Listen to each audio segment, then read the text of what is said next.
Bueno, yo soy Miriam del Rosario San Germán García, soy del grupo 301 y voy a presentar la anatomía del aparato respiratorio. Y bueno, vamos a empezar con la laringe. La laringe está situada en la parte anterior y media del cuello, entre C4 y C7, debajo del hueso hioides. Es un órgano impar y simétrico que en los hombres mide 4.5 centímetros de largo y en las mujeres 3.5. Sus funciones son conducir el aire hacia la tráquea, la fonación, proteger las vías respiratorias e impedir la entrada de alimento en la vía aérea. La laringe está conformada de 9 cartílagos. Los cartílagos aritenoides son cartílagos hialinos de forma piramidal que están en el borde superior de una lámina del cartílago cricoides. Aquí. Su vértice se curva hacia atrás y medialmente para la articulación con el cartílago corniculado y su ángulo lateral se prolonga hacia atrás y lateral para formar el proceso muscular, que aquí lo vemos, y su ángulo anterior se prolonga hacia adelante para formar el proceso vocal, aquí lo tenemos. Los cartílagos corniculados son dos cartílagos fibroelásticos por encima del cartílago aritenoides que le dan rigidez a los repliegues ariepiglóticos. Los cartílagos cuneiformes son dos cartílagos fibroelásticos muy pequeños ubicados a nivel del repliegue ariepiglótico que también le dan rigidez. El cartílago tiroides es de cartílago hialino y limita a la laringe anterior y lateralmente. Son dos láminas cuadradas que se fusionan en la línea media donde está la escotadura tiroidea. En los hombres el ángulo es de 90 grados y en la mujer es de 120. Y desde el borde posterior de cada lámina se proyectan dos cuernos, uno superior y uno inferior. El cartílago cricoides es tiene forma de anillo y está inferior al cartílago tiroides. La parte superior de la unión del arco con la lámina hacia la lateral se encuentra la faceta que articula con el cartílago tiroides. La epiglotis tiene forma de hoja y se proyecta hacia arriba detrás de la lengua y el hueso hioides. Su delgada porción inferior se inserta a través del ligamento tiroepiglótico al ángulo entre las láminas tiroideas bajo la escotadura tiroidea. Ok, los ligamentos y membranas. Primero vamos a ver los ligamentos extrínsecos, que son los que unen a los cartílagos a estructuras adyacentes a los otros cartílagos y encierran a la estructura laringea. Tenemos la membrana tiroidea, aquí está, que va desde el hueso hioides hasta la escotadura tiroidea. La membrana ioepiglótica, que delimita con el cartílago tiroides y la vallécula. El ligamento ariepiglótico, que conforma el relieve del vestíbulo. El ligamento tiroepiglótico, que une la base de la epiglotis al cartílago tiroides. La membrana cricotiroidea, que va desde el borde superior del cricoides al borde inferior del cartílago tiroides. Y el ligamento cricotraqueal, que va desde el borde inferior del cricoides al primer anillo traqueal. En cuanto a los ligamentos intrínsecos, que son los que unen a los cartílagos de la laringe entre sí, tenemos a la membrana cuadrangular, que forma el sistema elástico superior de la laringe y se extiende desde los repliegues ariepiglóticos hacia el aritenoides y el borde de la banda ventricular. Tenemos el cono elástico, que es un sistema elástico inferior que sube desde el cricoides hasta las cuerdas vocales y termina engrosado en la parte de arriba como un ligamento vocal. Y por último tenemos el ligamento vocal, que ocupa el borde de la cuerda vocal. Después tenemos los músculos. Tenemos el músculo cricotiroideo, que se origina de la cara lateral del arco anterior del cartílago cricoides y es el único músculo de la laringe que es inervado por el nervio laringeo superior.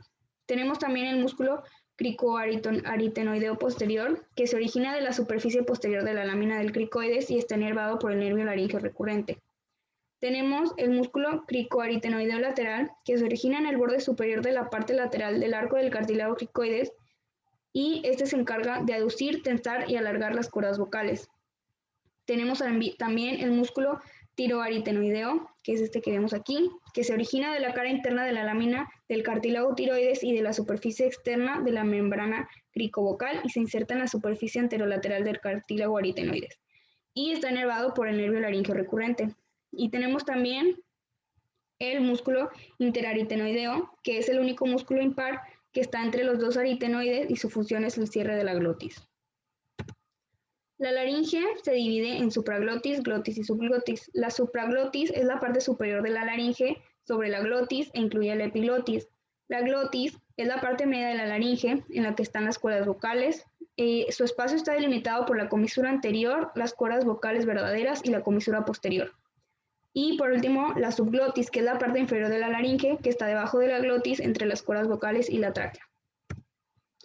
En cuanto a las arterias, las principales que irrigan a la laringe son la arteria laringea superior, que es rama de la arteria tiroidea superior, la arteria laringea inferior, que es rama de la arteria tiroidea inferior, y la arteria laringea posterior.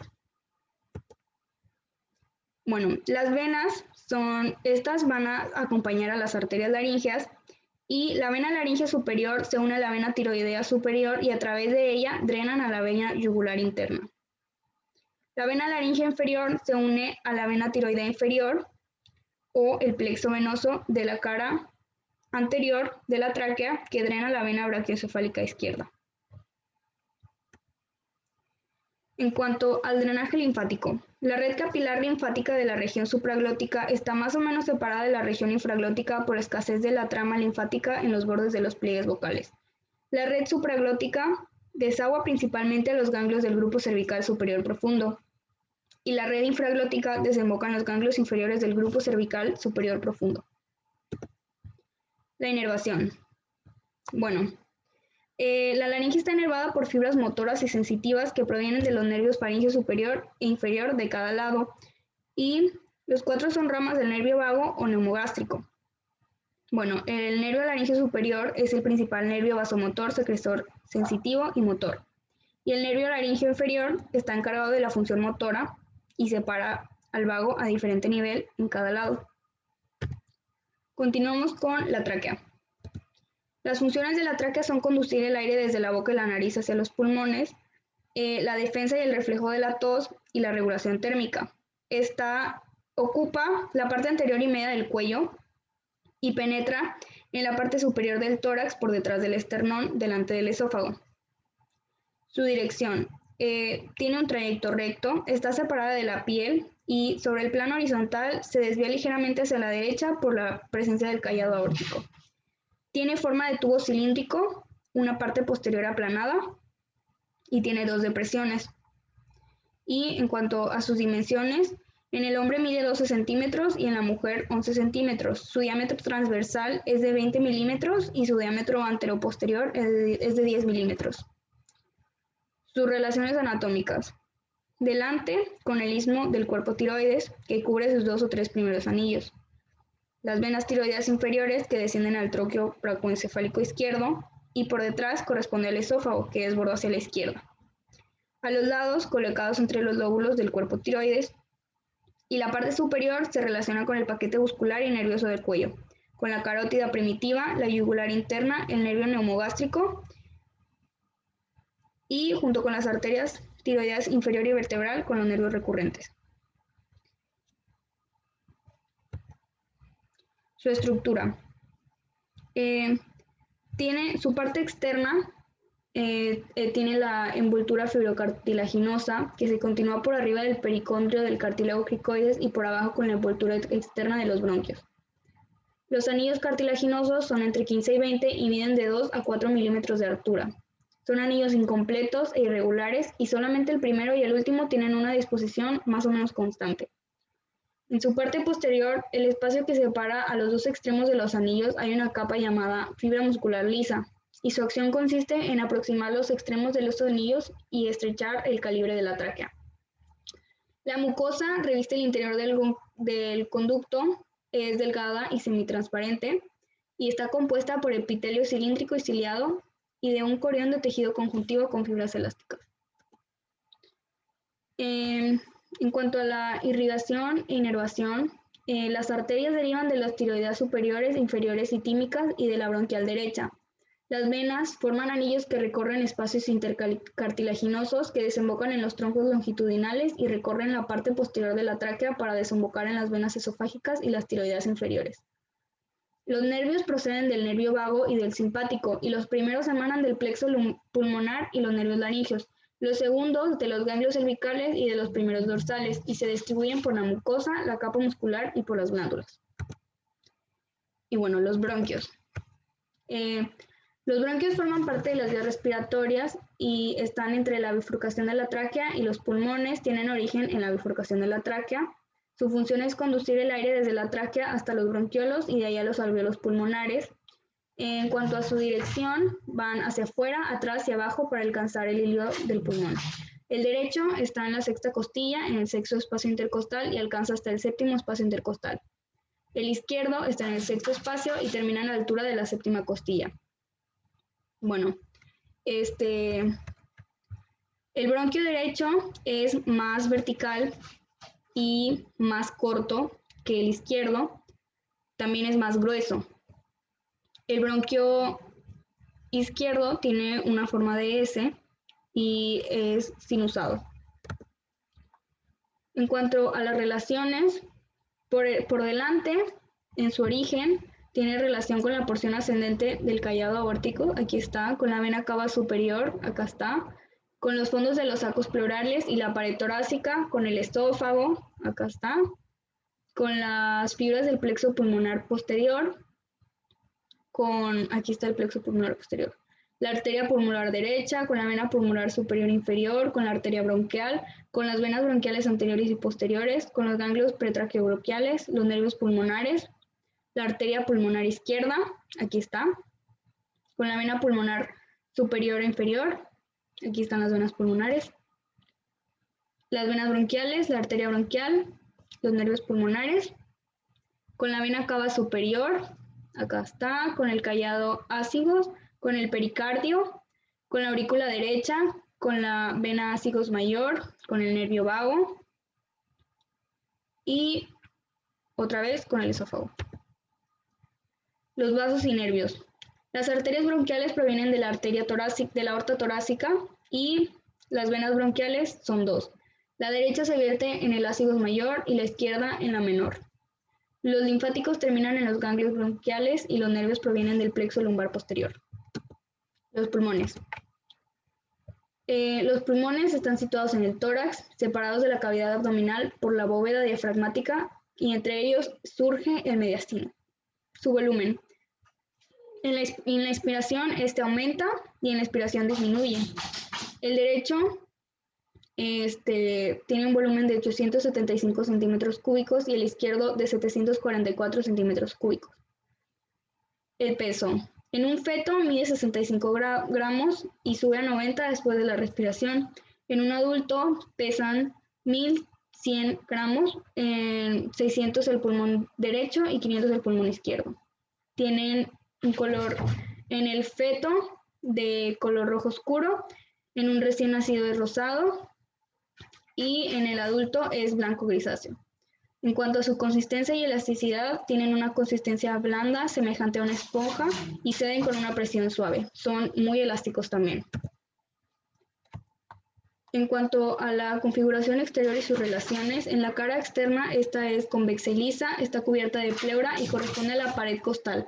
Se dividen por cisuras, la cisura oblicua y la cisura horizontal. En el derecho hay 3 lóbulos, aquí lo vemos, y en el izquierdo hay 2 lóbulos. En la cara interna o mediastinal está el ilio y el derecho tiene forma rectangular y el izquierdo tiene forma de raqueta. En el ilio penetran los elementos anatómicos que constituyen el pedículo pulmonar y en el borde posterior se separa por atrás la cara externa de la interna, se ocupa el canal costovertebral y es grueso y redondo. En cuanto a su constitución anatómica, están los bronquios intrapulmonares, que son ramas en que se dividen los bronquios en el interior de los pulmones, disminuyendo su calibre. La división en ramas es de tipo monopódico, que cada rama se implanta en el tronco principal de cada pie. Y bueno, la segmentación pulmonar. Los pulmones están compuestos por una serie de formaciones anatómicas yuxtapuesta llamada zona pulmonar, y cada uno posee un pedículo segmentario, que están separadas por un tabique conjuntivo y tienen un funcionamiento autónomo. En cuanto a su forma y estructura de los bronquios intrapulmonares, el izquierdo tiene forma cilíndrica y el derecho tiene una forma aplanada. Y están compuestos por una túnica fibrosa que se adelgaza a medida que el bronquio se ramifica, junto con una mucosa formada por epitelio de pestañas vibrátiles por el músculo de Reisen. Los lobulillos pulmonares son pequeños sacos que se llenan con aire con los movimientos respiratorios y cuyas delgadas paredes están envueltas por una red capilar donde se realiza la hematosis. Ok, Los vasos de la hematosis son las arterias pulmonares, que son las ramas de bifurcación con la arteria pulmonar. Cada arteria va ramificándose junto con los bronquios y al llegar al lobulillo, la rama de la arteria penetra con el bronquio y se divide en colaterales y terminales. Las venas pulmonares tienen origen en la red capilar del lobulillo, pasan a los espacios interlobulares como venas interlobulillares y las venas broncopulmonares Lefort, que provienen de las redes capilares de las últimas divisiones bronquiales y participan en la hematosis. Bueno, los nervios. Estos provienen de los plexos pulmonares anterior y posterior y están formados por ramas del nervio gástrico y del simpático. Y seguimos con la pleura. Las pleuras son la envoltura serosa de los pulmones que facilitan sus movimientos. Tienen dos hojas, una visceral y una parietal. Bueno, la función de la pleura es permitir los deslizamientos de los pulmones durante los movimientos de respiración, evitando su colapso durante la salida del aire. Bueno, su capa de la hoja visceral cubre sin interrupción toda la superficie de los pulmones y se adhiere firmemente al parénquima pulmonar y le proporciona un aspecto brillante y pulido. Su hoja parietal, puede subdividirse según las regiones que cubre. La parte costal, mediastinal, diafragmática y la cúpula que cubren al vértice del pulmón.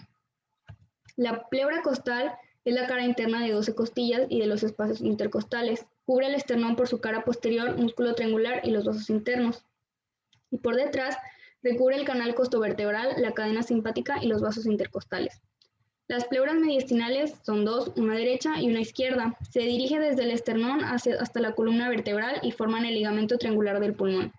Y la pleura diafragmática cubre la cara superior del músculo del diafragma con su cubierta de la fascia frénico-pleural, excepto en el tendón central. En cuanto a su estructura, está compuesta de dos capas, una superficial o endotelial, que está formada por células aplanadas y poligonales, y una profunda que sirve de sostén en la superficial y forma una trama de numerosas fibras elásticas.